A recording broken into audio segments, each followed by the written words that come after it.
코미디언이 굉장히 인정받고 존중받는 그런 사회입니다.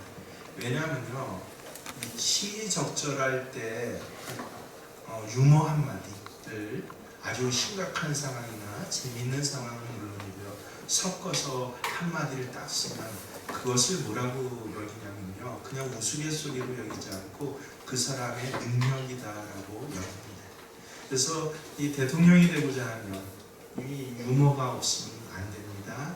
저 초등학교 아이들이 좋은 친구를 만나고자 하면 유머가 없으면 안 됩니다.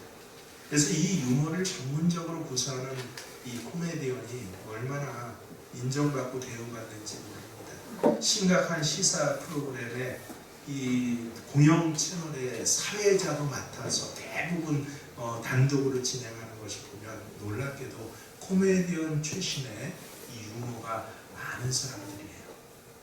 그래서 마치 우리가 영화를 보고 뭐 비싼 입장료를 내고 뮤지컬을 매해 몇 번씩 관람하는 것처럼 이 미국 사람들은 이 코미디언의 유머 공연에 그렇게 비싼 돈을 내고 부부가 함께 아이들과 그 공연장에 찾는 것이 일종의 문화가 되어 있다고 합니다. 그러니 코미디가 얼마나 발전했겠습니까? 우리들의 그냥 몸으로 하는 개그 정도가 아닙니다. 단어 하나, 말 하나에 마치 제가 시인하고도 좀 지내본 적이 있는데, 윤혜원 시인이라고 우리나라에서 최고의 많은 베스트셀러 시집을 내셨죠. 학교에서 그분하고 같이 지냈는데 그분이 그러더라고요. 시의 한 단어를 갖다가 구사하기 위해서 젊었을 때부터 자기가 단어 하나 써놓고, 예를 들어서 이 장미라고 하면 이 장미하고 관계되는 말은 무엇일까라고 거기 꼭 100가지가 넘는 단어를 또 옆에 쫙 쓰는 연습을 갖다가 10년 이상을 했다고 합니다. 예를 들어 장미하고 빨갛다, 혹은 그대의 이름은 장미부터 시작해서 모든 생각나는 단어를 적어도 한 단어를 이야기할 때 100가지가 넘는 것들을 떠올리고 서술하는 연습을 했다. 그래서 우리나라에서 가장 많은 베스트셀러 시집을 그다음 이후에야 내게 되지 않습니까? 우리 교회도 한번 초대해서 그렇게 말씀을 들어본 적도 있는데요. 그만큼 이 개그 유머가 얼마나 일상화되어 있고 뛰어난 사회인지 몰라요. 그런데 이런 전문 미국의 이 개그맨들도, 코미디언들도 웃기기 제일 힘들어하는 사람들이 있다고 합니다. 누군지 아십니까? 한국 사람들이에요. 다른 민족 사람들은요, 이 자기를 찾아오면서 웃을 준비를 하고 찾아온대요. 저 사람이 오늘 나를 얼마나 즐겁게 해줄까. 근데 한국 사람들은 그 비싼 공연료를 우리나라 돈으로 한 20만 원 이상 하는 입장료를 내고 들어오면서 어떻게 들어오는지 압니까? 어디 한번 웃겨봐 라고 하고 들어옵니다. 내가 웃나 봐라. 그래서 다른 민족은 웃을 준비를 하고 들어오는데 한국 사람들은요, 싸울 준비를 하고 그 자리에 들어온다고 합니다. 그래서 내내 팔짱 끼고 그 조소하듯이 비웃듯이 그렇게 연기하고 있는 코미디언을 바라보고 맹수맹수 돌아간다라고 합니다. 얼마나 어리석은 짓입니까? 근데 이것은 교회에서도 마찬가지입니다. 야, 이왕 이 자리에 힘들게 내가 시간 내고 찾아왔으니 말씀을 한번 들어보자 하고 들을 준비를 하고 오신 분들이 있어요. 굉장히 복된 분들입니다. 근데 간혹가다 이 가운데는 없겠지만 싸울 준비하고 예배 자리에 참석하는 분들이 있습니다. 얼마나 어리석은 사람들입니까? 오늘 이 말씀의 시간을 통하여서 들을 준비를 하고 참으로 하나님께서 주시는 복된 말씀이 가슴에 기억되시고 기뻐지시는 여러분이 되시기를 바랍니다. 여러분, 하나님의 표정이 혹시 어떤지 아십니까? 혹시 머릿속으로 이미지로 그려보신 적이 있습니까? 근데 놀랍게도 성경에 보면 하나님의 표정이 나옵니다. 창세기 1장에 보면 굉장히 많이 나옵니다. 예를 들어서 창세기 1장 3, 4절에 보면요, 하나님이 이르시되 빛이 있으라 하시되 빛이 있었고 그 빛이 하나님이 보시기에 좋았더라. 그 다음에 10절에도 보면요, 하나님이 못을 땅이라 부르시고 모인물을 바다라 부르시니 뭐라고요? 하나님이 보시기에 좋았더라. 그뿐만 아니에요. 저 뒤에 31절에도 보면 또 이렇게 기록되어 있습니다. 하나님이 그 지으신 모든 것을 보시니 보시기에 심히 좋았더라. 보시기에 좋았더라. 보시기에 좋았더라. 보시기에 심히 좋았더라. 이 보실 때 참 좋아. 우리 애들 보면 너무너무 좋잖아요. 특별히 저는 할아버지들이 첫 손주를 안아들고서 웃는 그 표정을 제가 기억합니다. 근데 보시면서 어때요? 얼마나 좋은지요. 무표정, 무덤덤한 표정이 절대 아닙니다. 하나님이 기뻐하셨다라고 하는 것입니다. 너무 좋고 최고로 기쁜 표정이 뭐예요? 크게 기뻐하는 거예요. 우리말로 박장대소라고 합니다. 하나님께서는 하나님이 만드신 우리들 때문에 우리들을 보고 어떻게 하셨다고요? 야, 네가 너무너무 이뻐라고 그렇게 기뻐하셨다라고 합니다. 그래서 하나님이 너무 기뻐갖고 하신 일이 창세기 2장에 나와요. 1장까지 좋았더라 하시고 2장에서 무슨 일을 하시냐면요, 2장 8절에 보면 정확히 기록되어 있습니다. 여호와 하나님이 동방의 에덴에 동산을 창설하시고 그 지으신 사람을 거기 두시니라. 여러분 저기서 에덴이라는 말 잘 아시죠? 뭐 춘천 어디에 가니까 에덴 꽃집도 있던데 에덴이 무슨 뜻입니까? 오, 너무 유식하십니다. 천국이라는 뜻이죠. 우리 파라다이스 흔히 그렇게 이야기를 합니다. 근데 원래 성서의 에덴, 이게 히브리어예요. 영어도 아니고 히브리어인데 에덴의 원래 뜻이 뭔지 아십니까? 천국이 아니라 기쁨, 환희라는 뜻입니다. 그래서 하나님께서는 에덴, 기쁨의 동산에, 이 환희의 동산에 하나님이 보시기에 너무 좋았던 사람들을 거기 두어서 살게 하시니라. 왜요? 기뻐하며 살라고요. 환희를 느끼면서 천국을 경험할 수 있도록 살라고 우리를 에덴 동산에, 그래서 그 다음에 영어로 이것이 번역될 때 에덴이 파라다이스, 천국으로 그렇게 차용돼서 번역되게 되는 것입니다. 그래서 하나님은요, 우리가 이 땅에 살아가면서 기뻐하시길 원하세요. 기쁨을 통해서 하나님을 마음껏 즐거워하길 원하시는 것이 우리 하나님 심정이구나라고 하는 것을 우리가 알아야 합니다. 하나님은 우리를 시험하시는 분도 아니고요, 저 나락에 떨어져도 모르는 척 하시는 분이 아닙니다. 그래서 여러분 오늘 이 특별히 추수감사절에 하나님을 기뻐하시고 여러분 서로도 기쁨에 대한 소망을 가지시길 주의 이름으로 축원합니다. 그래서 서로 인사를, 아주 좋은 인사를 나눠보시겠습니다. 그리스도 안에서 오늘 기쁜 일이 틀림없이 일어납니다. 그리스도 안에서 오늘 기쁜 일이 틀림없이 일어납니다. 소망이 없고요, 이제 축복합니다. 당신에게 오늘 기쁜 일이 틀림없이 일어납니다. 당신에게 오늘 기쁜 일이 틀림없이 일어납니다. 그렇습니다. 이것만으로도 얼마나 축복받았는지 모릅니다. 틀림없이 일어납니다. 놀라운 복이에요. 세상 사람들은 축복이 그냥 인사말이지만요, 놀랍게도 하나님 앞에서 내뱉는 축복은요, 인사말이 아니라 현실이 되고 능력이 된다라고 그렇게 하나님께서 직접 성경에서도 말씀해 주셨습니다.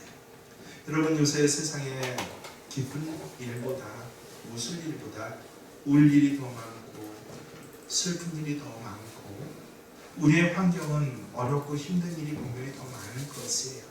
하지만 하나님 앞에서는요, 이 수고와 눈물과 땀이요, 하나님 앞에서는 무엇으로 바뀐다? 기쁨으로 거둬지는 단으로 바뀌는 것을 증거해 주시는 것이 바로 이 추수감사절입니다. 여러분 혹시 감옥과 수도원에 저도 기도원 매해 한 몇 년 전까지는 올라가서 한 일주일씩 그렇게 그 아내와 더불어서 그렇게 지내고 얼마나 은혜 충만해서인지 모르는데 이 감옥과 근데 기도원이 똑같아요. 겉으로 보면. 근데 다른 것이 있습니다. 뭐가 다른지 아십니까? 감옥에서는요, 감옥에 있는 사람들, 죄수들이죠. 죄수들이 불평만 하는데 이 기도원 수도원에서는요, 그 안에 있는 기도자들이 또 성도들이 기뻐하고 찬양하더라라고 하는 것입니다. 감옥에서는 이 죄수들이 깨어나는 순간부터 온통 불평에 쌓여 있습니다. 근데 기도원 수도원 가보십시오. 깨어날 때부터 오늘 여러분 서로에게 축복하셨죠. 굉장한 축복입니다. 만나는 사람마다 샬롬이라고 하나님의 평화가 있기를 원합니다라고 서로 축복을 해줍니다. 찬송이 끊어지지 않습니다. 그래서 죄수가 서로 이 수도원에 들어와도 그 수도원은 뭐로 바뀌어요? 이 불평하기 시작하면 수도원이 감옥으로 바뀌어요. 근데 이 하나님을 찬양하는 자가 서로 감옥에 들어갈지라도 그 감옥은 뭐로 바뀐 줄 아십니까? 천국으로 바뀌고 기도원으로 바뀝니다. 성경에 그 사건이 기록된 것이 요셉의 사건입니다. 요셉이라는 사람 우리가 잘 알죠? 있었는데 저가 지하 감옥에 들어갔더니 그 지하 감옥이 섬김의 장소, 천국의 장소로 바뀌어서 그래서 하나님께서 저에게 복을 주시고 저가 노예 생활을 하는데 그 노예 생활하는 자리에도 하나님을 기억하고 감사하고 찬양했더니 어떻게 했다고요? 하나님께서 저를 돌보셔서 저 있는 것 모두가 복을 받게 하시는 그 놀라운 역사가 성경에 기록되어 있습니다. 그래서 우리가 같은 서로 감옥과 같은 세상에 살지라도요, 그곳에서 하나님을 기뻐하고 찬양할 수 있는 힘을 얻는다면, 여러분이 기뻐하고 찬양하는 것은 힘이 있어야 하지 힘이 없으면 못해요. 바로 그곳이 바로 천국으로 바뀌고 하나님 복 주시는 자리로 바뀌는 것입니다. 하지만 나 있는 자리가 서로, 야, 난 철밥통 직장이 있어, 나는 뭐 든든한 통장 하나가 뒤에 있어 라고 할지라도 그곳이 불평의 장소가 된다면 그곳은 무엇입니까? 감옥처럼 모든 것이 나를 얽매이고 조이고 그리고 모든 것이 나를 속박하는 그런 자리가 되는 것입니다. 그래서 오늘 본문에 바로 그런 하나님의 메시지가 들어있는 것이 오늘 본문이에요. 22절, 시편 50편 22절 보십시오. 하나님을 잃어버린 너희여 이제 이를 생각하라. 뭐를 생각해요? 내가 감사치 아니하면, 감사하지 않으면 어떻게 한다고요? 내가 너희를 찢으리니 건질 자가 없으리라. 여러분, 가정이 참 힘들어요, 지옥 같아요 라고 할 때 이 지옥 같다, 감옥 같다라는 뜻이 성경적으로 무슨 뜻인지 아십니까? 찢으리니 저 뜻이에요. 저 단어입니다. 참 신비하죠? 그래서 가정이 감옥 같다라는 것은 다른 뜻이 아니에요. 가정이 뭐 된 거예요? 찢어진 것입니다. 오늘 나와 하나님을 잃어버리고 하나님께 감사할 줄 모르면요, 영혼이 찢어집니다. 신앙이 찢어집니다. 사업이 찢어지고 가정이 찢겨진 사람 얼마나 이 시대에 많은지 모릅니다. 말씀 그대로예요. 그래서 내 신앙이 찢어진 것은요, 예수님 그 십자가 보혈에 대한 감사가 사라졌을 때 찢어지게 됩니다. 여러분, 부부관계가 찢어지는 것은요, 남편이 아내에게, 아내가 남편에 대한 감사가 사라졌을 때 그 다음부터 찢어지게 돼요. 부모와 자식 관계도 마찬가지입니다. 자식은 당연히 부모에 대해서 감사하라고 하죠. 그 감사가 사라질 때 찢어져요. 부모도 자식에게 감사해야 됩니다. 잘 들어주셔요. 늘상 우리는 효를 이야기하면서 야, 나를 키워준 진자리 많은 자리 갈아주신 내 어머니 아버지에 대한 감사 잊지 마라 라고 하는데 또 가르치지 못하는 게 있어요. 자식에 대해서 감사할 줄 알아야 됩니다. 여러분, 제가 자식 둘을 키우면서 생각해보고 또 많은 선배들의 이야기들을 듣고 정리하고 성경을 보니까 자식이 부모에게 베푼 은혜가 얼마나 큰지 몰라요. 내가 세상에서 얻었던 최고의 기쁨들은 다 누가 줬어요? 내 자식이 어렸을 때 나에게 준 것입니다. 나를 향해서 한번 웃어줘서 최고의 기쁨을 느꼈어요. 나를 아빠라고 불러줘서 드디어 이 철없는 이 남자들의 이 아빠 되기 전까지 특성이 5가지가 있다고 그랬죠. 유치해요. 얼마나. 여러분 군대 한번 가보시고요. 22씩 된 남자 밖에서는 힘자랑하고 멋져 보인 남자들이 건강 하나 갖고 정말 울고 싸웁니다. 얼마나 유치하고 또 무식하고 과격한지 몰라요. 폭력적이에요. 대책 없어요. 그런데 그런 나를 아빠라고 한번 불러줘서 정말 내가 아버지가 되게 만든 것, 이게 바로 자식의 은혜입니다.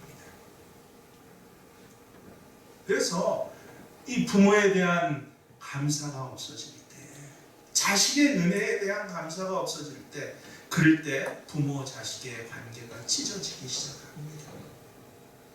사업장, 직장도 마찬가지예요.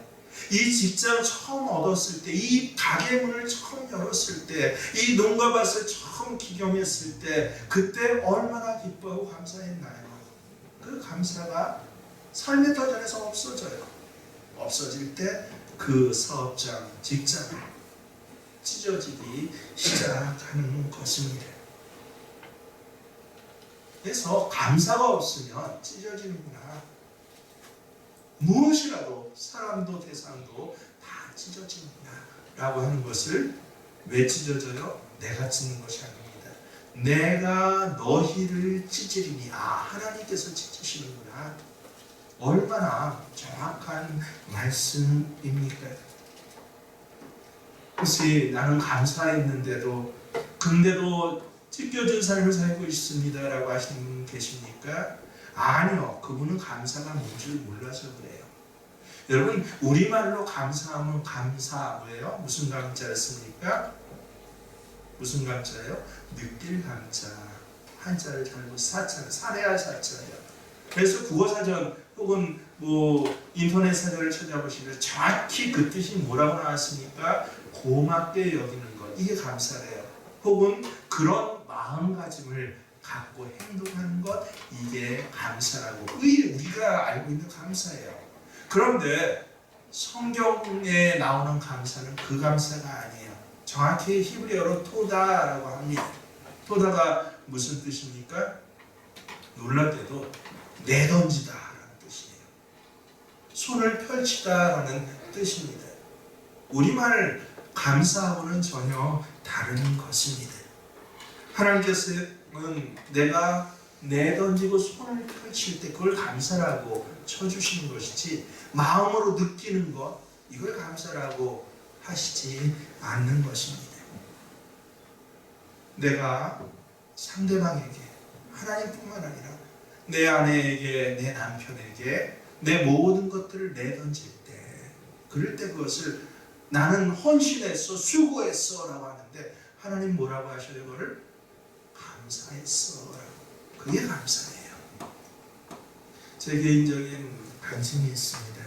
제가 부교육자 때 성미단 교회에서 부흥회를 예전엔 한 20-30년에 부흥회 너무 많이 열었는데 그 부흥사가 생전 잊혀지지 않을 만한 아주 특별한 질문을 제기했고 그리고 거기에 대한 답을 줬습니다.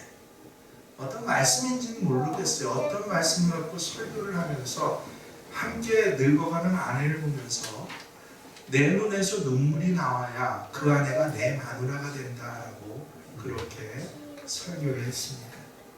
출근했다가 퇴근해서 돌아오는 남편을 볼 때 내 눈에서 눈물이 나와야 그 남편이 정말 이제는 내 남편이 되더라라고 하는 것입니다. 결혼 생활 10년, 20년 하는 사이에 함께 이마에 주름살이 늘어가고 함께 몸이 늙어가면서 그런 서로의 남편, 아내가 쳐다보면서 눈물이 안 나면요. 어감이 굉장히 안 좋은 말이에요. 근데 그분대로 제가 안 쓰는 말인데 좀 양해하십시오. 뭐라고 표현하냐면요. 그 잘못된 눈깔들을 빼버려. 이러시는 거예요.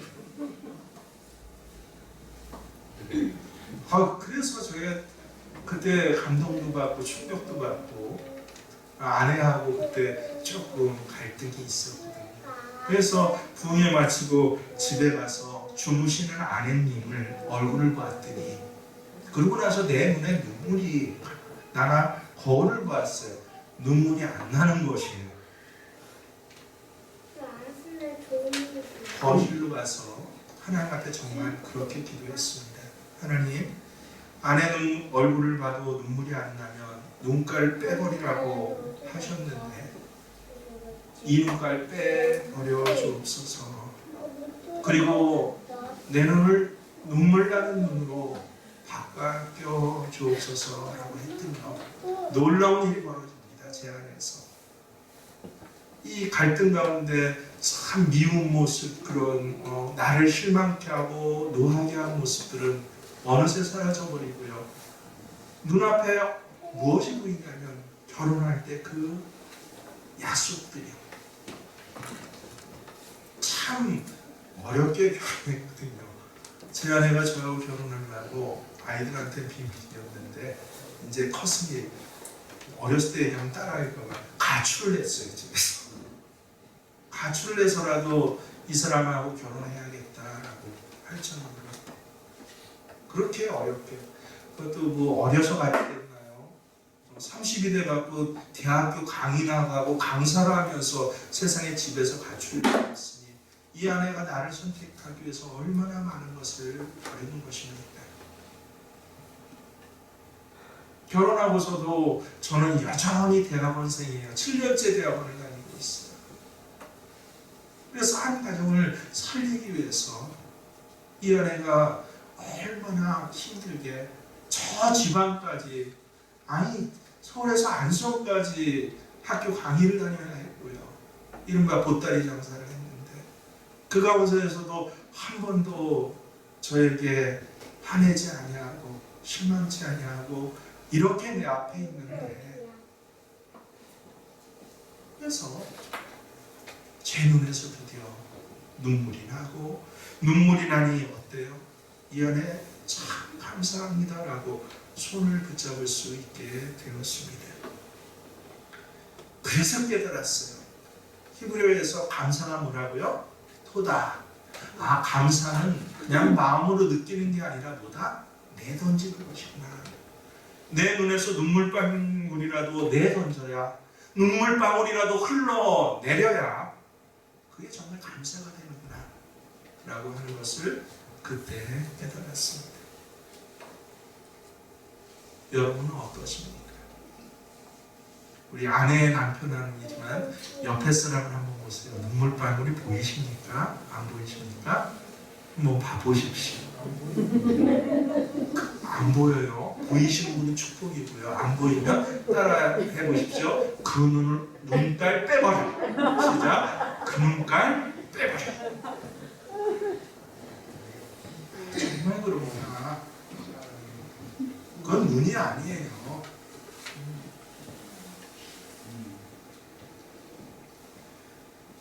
내 자녀에 대한 반성. 참 고맙다. 마음으로 느끼는 게 아니라, 그래서 자녀를 향해서 했던 모든 수고가, 자녀를 향해서 흘렸던 모든 눈물이 온전히 던져질 때 하나님께서 그걸 뭐라고 쳐주셔요? 감사. 이런 감사가 있는 자에게는 어떻게 한다고 했습니까? 23절을 잘 보세요. 23절에 보면 감사로 제사를 드리는 자가 나를 영화롭게 하리니 그 행위를 옳게 하는 자에게 내게 하나님의 구원을 보이리라. 두 가지 말씀을 해주셔요. 한 절인데, 첫 번째는 감사로 제사를 드리는 자, 조베아 아토다라는 히브리어 말인데요. 정확하게 감사의 제물입니다. 감사가 제물이네요. 우리는 흔히 하나님 앞에 제사 드린다, 예배 드린다, 뭐 헌금하고 어떤 동물의 피로 원래는 제사를 드렸거든요. 우리는 그렇게 알았어요. 아, 제사는 동물의 피로, 동물을 죽여서 하나님 제단 앞에 올려놓는 게 제사야. 근데 하나님께서 실제 마음은요, 아니야, 그게 제물이 아니라 뭐가 제물이라고요? 토다, 조베아 토다, 감사가 제사야, 제물이야 라고 말씀하셨습니다. 하나님 앞에 갖고 있는 그 감사가 동물로서 그렇게 하나님 앞에 던져졌을 때, 그때 하나님께서 그것을 뭐라고 하셔요? 감사의 제사라고. 그때 내가 하나님이 영화롭게 된다는 거예요. 너 때문에 내가 영화로운 건 영광 받으신다는 거예요. 기뻐하는 정도가 아닙니다. 네가 드리는 감사의 제물 때문에 하나님께서 영화로워지신대요. 뿐입니까? 이런 사람에게, 이 감사의 제사를 드리는 사람, 이런 사람에게 어떻게 한다? 하나님의 뭘 보여요? 구원을 보이겠다. 무슨 뜻입니까? 여러분 이미 구원받은 자잖아요. 근데 왜 구원을 보이겠다라고 말씀하십니까? 이 구원을 보이겠다라는 말이요, 성경에 다양한 말로 표현되고 있는데, 보인다라는 것은 맛본다라는 뜻도 됩니다. 여러분 아까 말씀드렸죠. 우리마의 감사는 마음, 고마워하는 마음인데, 하나님께서 감사라고 여겨주신 감사는 마음이 아니라 뭐다? 던져지는 삶이다. 하나님 위해서, 남편과 아내를 위해서, 더 나아가서 여러분 조금 크게 이 화천 지역을 위해서 던져지는 삶이에요. 그 눈치 봐갖고 대충 뭐 떡고물 흘러나오는 거, 이런저런 돈을 갖다가 내 이익으로 취하는 것이 아니라, 아니 오히려 내 것을 내어놓아서 던지는 그 던져지는 삶이에요. 이렇게 하는 삶에게, 사람에게는 보이겠다, 맛보게 하겠다는 거예요. 그냥 예수 믿었으니까 나 구원받았지 하고 느끼는 사람 굉장히 많습니다. 느낌만 갖고 가다가 얼마나 신앙생활 제대로 못하고 망해갑니까? 앞으로 점점 그런 사람들 많아질 거예요. 매주일 교회를 가는데요, 그런데 그 사람에게 향기가 안 나요. 썩은 냄새만 나는 사람이 참 많지 않습니까? 이 직장에서 같이 직장생활한 저 김대리, 야 교회에서 집사하고 권사하고 장로라고 하는데, 근데 얼굴에 빛이 안 나요. 사람들의 조롱과 비웃음을 받는 그런 사람 많지 않습니까? 그 사람도 뭐라 그래요? 난 구원받은 사람이야 느껴요. 아니요. 감사로 제사를 드린 자에게 어떻게 했다? 그 구원받은 삶, 천국의 삶이 실제로 살아보게 하겠다. 살게 하겠다. 삶의 터전을 뭐로 바꿔준다? 아까 에덴? 기쁨의 장소, 환희의 장소, 나아가 천국으로 바꿔주시겠다라고 하는 하나님의 약속이에요. 그래서 하나님의 구원을 보이겠다. 대단히 놀라운 말씀입니다. 이 뜻을 제일 잘 알고 있던 분이 심원정 목사님이세요. 그래서 이렇게 표현을 합니다. 잘 들어보세요. 기가 막힌 표현입니다. 작은 믿음, 감사가 없이 느낌만 가지는 믿음을 작은 믿음이라고 해요. 작은 믿음은 당신을 혹 천국으로 인도할 것이다. 그런데 큰 믿음, 어떤 것이 큰 믿음? 감사하는 큰 믿음은 천국을 송두리째 당신의 삶으로 끌어내릴 것이다 라고 말씀하십니다. 무슨 뜻이에요? 삶의 자리가 뭐 되게 하겠다? 천국 되게 하겠다. 남편과 아내가 서로 감사할 때 그 부부 사이가 뭐 되게 하겠다? 천국과 같이 살아가게 하겠다는 것입니다. 직장에서 감사할 때 불평거리 많죠. 상사 때문에 불평하고 일 못하는 이 후배 직원 때문에 불평하고 하는데, 대다수의 사람들은 그래갖고 직장이 찢겨져요. 하지만 그 가운데 참으로 내던지는 감사자 한 사람을 통해서 그 직장이 못되게 하겠다. 풍성한 결실이 있는 바로 그 한 사람 때문에 그 직장이 먹고 살려지는. 그래서 우리 교회 청년들의 모토는요, 좋은 직장 얻어서 돈 많이 벌고 일 조금 하는 직장 아닙니다. 내가 먹여 살리는 직장입니다. 그래서 감사하는 사람의 삶의 자리는 천국으로 만들어 주시겠다. 그게 바로 저 뜻이 것입니다. 여러분 오병이어의 기적 잘 아시죠? 물고기 2마리 그리고 보리떡 5개로 5,000명을 먹여 살리셨대요. 먹고 남게 하셨다는 게 오병이어의 기적 아닙니까? 근데 사람들이 잘 몰라요. 이 오병이어가 도대체 어떻게 가능했는지 성경에 나와 있는데도 잘 몰라요. 오병이어의 실제 삶의 자리는 어때요? 세상에 가난해도 이렇게 가난한 가정이 없지 않습니까? 아니 어떻게 보리떡 5개 물고기 2마리로 지금 여기 있는 사람들 먹여보세요. 못 먹이는데 5,000명을 어떻게 먹여요? 그러니까 제자들이 뭐라 그래요? 이들을 빨리 더 배고프기 전에 돌려보냅시다. 떡밥간이 없어요. 혹 있다고 해도 성경이 그대로 나와 있어요. 떡 풀고 살려면 200데나리온 어치 떡을 사도 부족해요. 한 데나리온이 하루 일당이에요. 우리로 요새 최저 시급이 일당이 7만 원이면 200데나리온 얼마예요? 2724, 200일 일당이니까 1,400만 원어치 떡을 사도 5,000명 못 먹여 살려요 예수님. 그럴 만한 떡방아간도 없어요. 이제 돌려보내시죠. 삶의 자리가 궁핍하고 핍절했어요. 그런데 놀랍게도 5,000명을 먹이고도 12광주리가 남는 놀라운 역사가 일어납니다.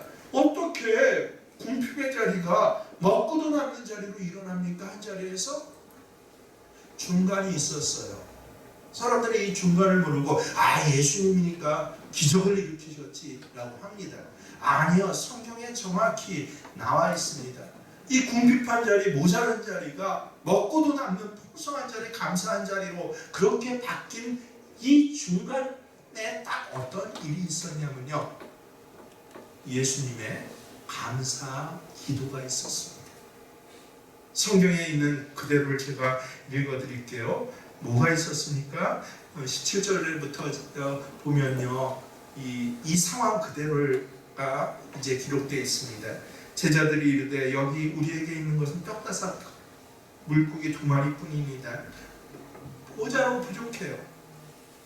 이르시되 그것을 내게 가져오라 하시고 무리를 명하여 잔디 위에 앉히시고 떡 5개와 물고기 2마리를 가지사. 이때가 이제 궁핍하고 핍절한 자리예요. 그리고 그 이후에 뭐예요? 나남준이 먹고도 남았더라. 무슨 일이 있었습니까?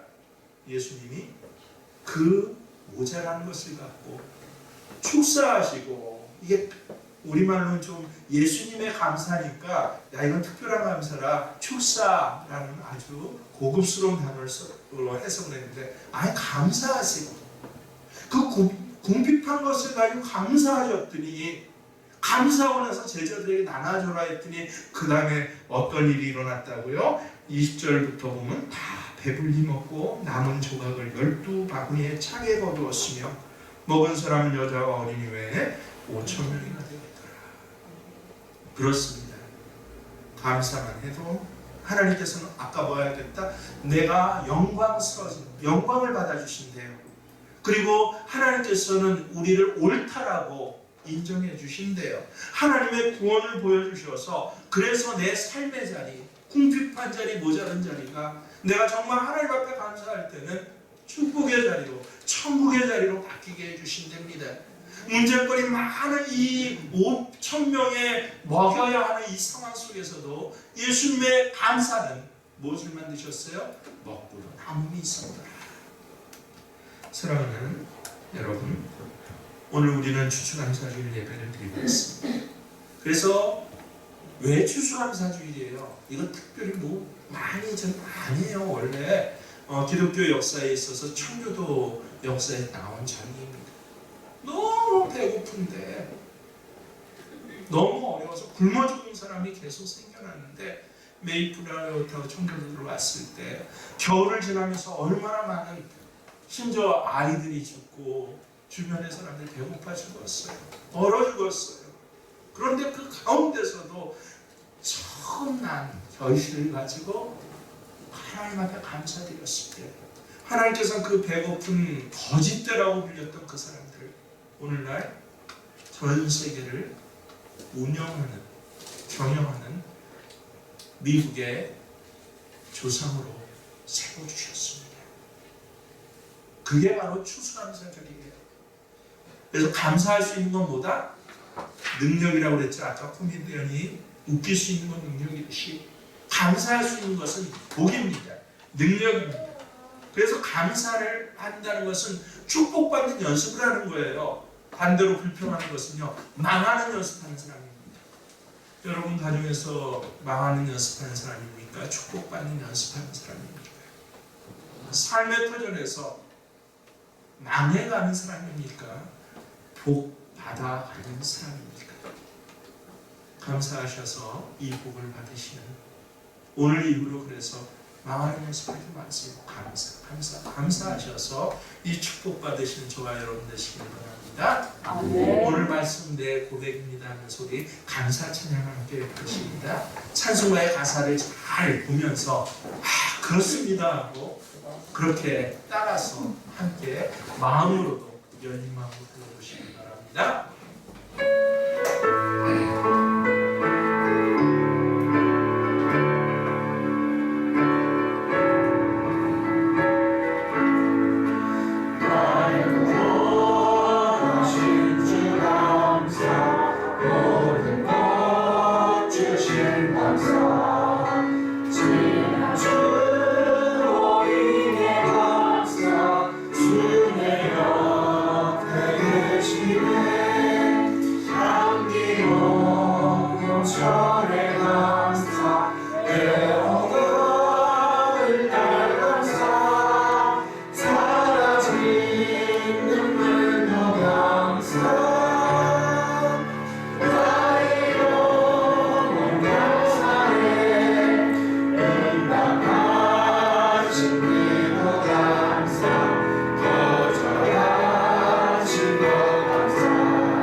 여지껏 감사는 느낌으로만 알고 그냥 마음으로만 알았습니다.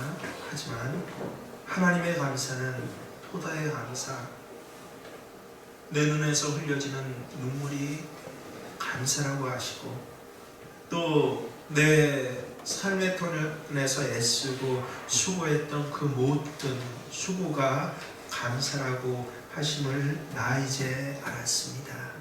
나 앞으로 이런 감사하는 자.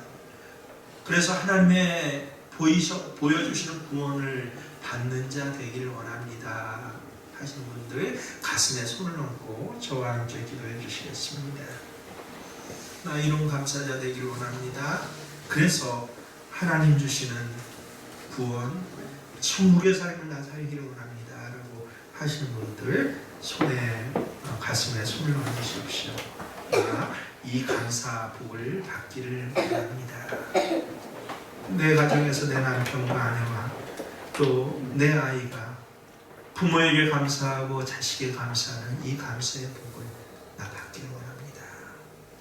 삶의 직장에서 직장이 근심거리가 아니라 지옥과 같은 보기 싫은 사람들을 만나는 장소가 아니라 조금 일하고 눈치 봐서 일하고 월급 많이 받으면 장땡이라고 생각하는 그런 자리가 아니라 하나님 내 수고가 던져지고 심겨져서 천국과 같은 자리로 변화되기를 원합니다. 원하시는 분들 가슴에 손을 얹고 저와 같이 따라서 기도해 주시길 바랍니다. 하나님 아버지, 나 이 감사의 복을 받기를 원합니다. 나 이 감사의 복을 받기를 원합니다. 여지껏 감사를 모르는 죄인이었습니다. 여지껏 감사를 모르는 죄인이었습니다. 예수님도 알지 못했던 죄인이었습니다. 예수님도 알지 못했던 죄인. 나 자신만을 믿고 살아왔습니다. 나 자신만을 믿고 살아왔습니다. 이제 나의 죄를 회개하오니 이제 나의 죄를 회개하오. 용서해 주옵소서. 용서해 주옵소서. 예수님 때문에 나 같은 죄인이 예수님 때문에 나 같은 죄인 구원받아서 하나님 자녀가 되고 구원받아서 하나님 자녀가 되고 이 감사의 복을 누려가는 사람으로 이 감사의 복을 누려가는 사람으로 천국의 삶을 살아가는 사람으로 천국의 삶을 살아가는 사람으로 기뻐하며 찬양하며 살아가는 사람으로 기뻐하며 찬양하며 살아가는 사람으로 살 수 있음을 고백하오니 살 수 있음을 고백하오니 예수님 지금 내게 들어오셔서 예수님 지금 내게 들어오셔서 내 구세주가 되어 주옵소서. 내 구세주가 되어 주옵소서. 예수님의 이름으로 기도드립니다. 예수님의 이름으로 기도드립니다. 아멘. 제가 특별히 이렇게 기도하는 분들 위해서 기도합니다. 하나님 아버지 참으로 감사를 드립니다. 감사에 대해서 몰라서 감사를 그저 인사말 정도로 알았지만 감사가 능력이라는 걸 알려주시고 감사할 줄 도무지 모르던 우리에게 감사할 수 있도록 마음도 주시고 능력도 주시고 신앙을 고백하게 하신 거 감사드립니다. 이제 이 고백한 신앙 위에 하나님 오늘 말씀 가운데 약속해 주신 천국의 복이 그 남편과 아내에게 내려지게 하여 주시옵소서. 부모와 자식에게 내려지게 하여 주시옵소서. 그 천국의 복과 기쁨이 그 직장과 삶의 터전에 이루어지게 하여 주시옵소서. 하나님 아멘으로 화답한 모든 사람에게 반드시 이해가 되게 하시는 주의 능력이 역사하여 주시옵소서. 아멘. 이제는 우리 주 예수 그리스도의 은혜와 하나님 우리 아버지의 지극하신 사랑 말씀이 성령님께서는 우리를 감사하는 자리마다 그 자리가 변하여 기쁨이 되고 천국이 되고 그 자리가 변하여서 부요함이 되고 풍성함이 되게 역사하시니 오늘 모든 예배자들 위해 고백자들을 위해 함께 하시기를 간절히 축원하옵나이다. 아멘.